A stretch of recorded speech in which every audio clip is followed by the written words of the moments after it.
Tinapay mula sa langit. A daily morning devotion with CRC family.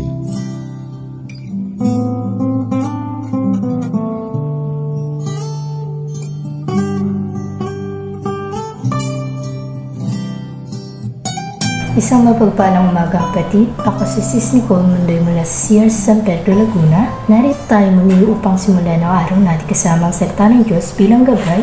Tayo ay dumako muna sa isang maikling panalangin. Lord, thank you po sa araw nito na binigyan niyo ako ng wisdom and knowledge na mas magbahagi ang iyong salita sa araw nito.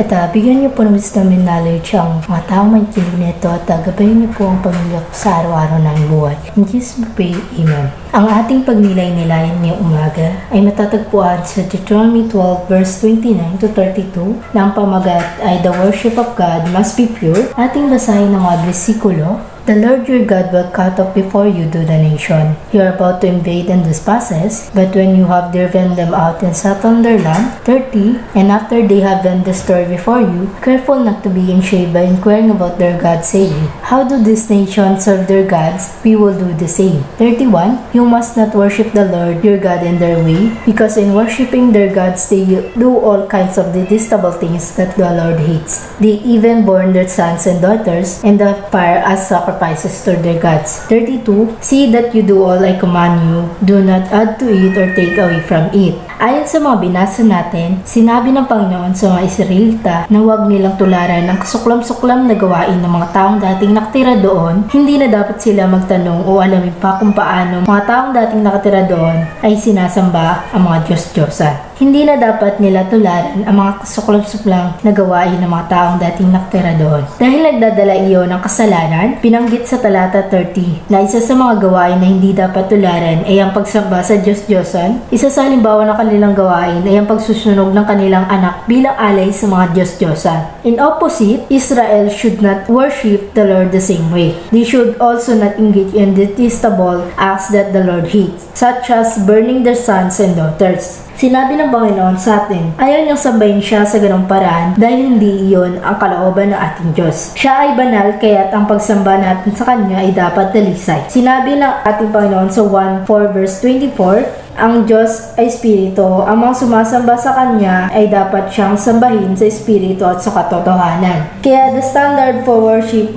is and always be based on what the Lord had said to us, not based on our own preference. Mahalaga sa Panginoon ang pagsunod sa mga utos niya dahil nagpapakita ito ng ating paggalang, pagmamahal at pananampalataya sa Kanya. Ang ating pagsunod ay tanda ng relasyon sa ating Diyos. We are tasked to never add nor subtract from what is written and what He has commanded. As just like Deuteronomy 12 verse 32, sinabi sundin niyong mabuti ang lahat ng inutos ko sa inyo, huwag niyo itong daragdagan ni babawasan. Kaya sa ating patuloy na paglalakbay dito sa mundo, tandaan natin na ang pagsunod ay nagdadala ng pagpapala at ang pagsuway ay nagdadala ng pagkakasala. Ngayon tayo ay muli dumako sa maikling panalangin. Lord, thank you po at natapos ko ang gawain ko ngayon sa araw nito. Gabayan niyo po kami sa araw-araw at bigyan niyo rin po kami ng wisdom and knowledge. Bigyan niyo din po kami ng siksik at liglig ng mapaw na pagpapala at bayan niyo po ang mga taong nakikinig na to. In Jesus we pray, Amen. Muli, maraming salamat mga kapatid sa pagsama sa atin sa umagang ito. Patuloy po nating suportahan ang ating programa upang mas marami pang umabot ng salita ng Diyos na magliligtas sa lahat at magbibigay kapanatagan. Muli, magandang umaga at pagpalain nawa tayo ng may kapal.